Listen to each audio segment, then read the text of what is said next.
¿Y si te dijera que el sueño de crear inteligencia artificial no nació con las computadoras, ni con los robots, sino hace siglos, con mecanismos de relojería y el anhelo de imitar a los dioses?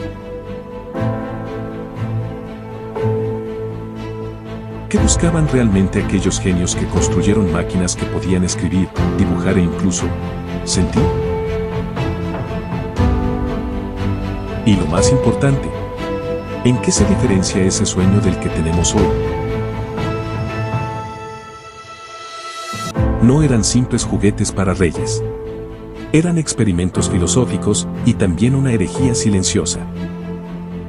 En una era donde la ciencia desafiaba a la religión, estos inventores se hacían la pregunta definitiva: ¿qué nos hace humanos? ¿El alma, un don divino, o es un mecanismo tan complejo que aún no lo entendemos? Si podían replicar el movimiento, la escritura, la digestión, estarían robando un secreto que solo pertenecía a los dioses. Para ellos, crear un autómata no era solo construir, era una forma de entender la creación, creando.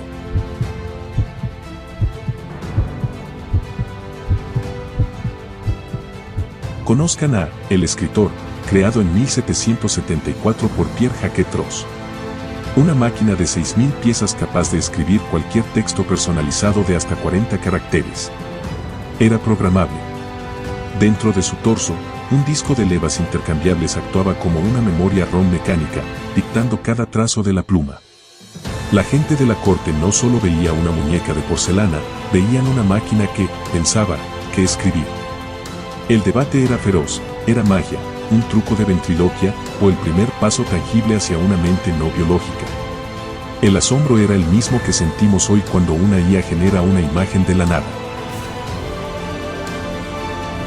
Pero la simulación fue aún más lejos. Jack de Vaucanson no solo quería imitar el pensamiento, sino la vida misma en todo su esplendor y su crudeza. Su pato digestor podía mover las alas, beber agua, comer grano y, para el horror y delirio del público, defecarlo. Aunque hoy sabemos que era un truco ingenioso, el grano se almacenaba en un depósito y el producto final venía de otro. Para el público de la época, era la prueba irrefutable. Los procesos biológicos, la esencia de lo vivo, podían ser replicados por el hombre.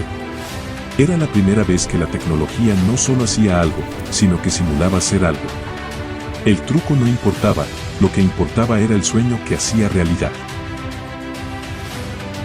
Estos autómatas, con su complejidad de relojería, plantaron una semilla revolucionaria, demostraron que las acciones más complejas podían descomponerse en instrucciones simples y programables.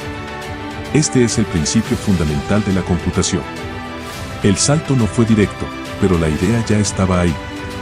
Genios como Charles Babbage y Ada Lovelace miraron estos muñecos y se preguntaron, ¿y si en lugar de un cuerpo para una sola tarea, creamos un cuerpo vacío, pero con un alma intercambiable? Así nació la máquina analítica. Por primera vez, el hardware se separaba del software. El cuerpo mecánico se separaba de la mente programable, que ahora viviría en tarjetas perforadas. El pato ya no necesitaba ser un pato, podía ser cualquier cosa que su programa le dictara. Y aquí es donde el viaje da un salto cuántico. Olvídense de los engranajes. Ya no se trataba de simular la escritura o la digestión, sino el pensamiento mismo. Alan Turing, un hombre que entendía tanto de máquinas como de enigmas, se preguntó: ¿pueden pensar las máquinas? Y fue más allá, propuso que si no podíamos distinguir a una máquina de un humano en una conversación, entonces, a efectos prácticos, la máquina pensaba. El foco cambió radicalmente, de la fuerza bruta de los engranajes a la lógica sutil de los algoritmos. El objetivo ya no era imitar el cuerpo, sino simular las neuronas. La pregunta del milenio ya no era: ¿podemos construir un cuerpo que se mueva como nosotros? Sino, ¿podemos programar una mente que piense como nosotros?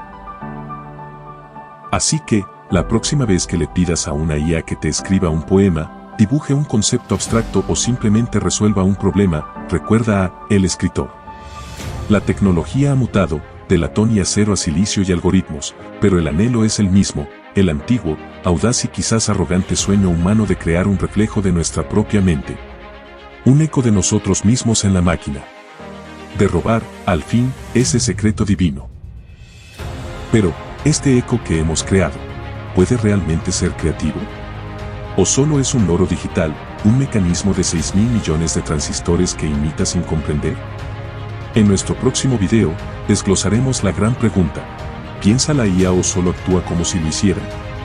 Exploraremos los límites de la creatividad artificial. No te lo pierdas.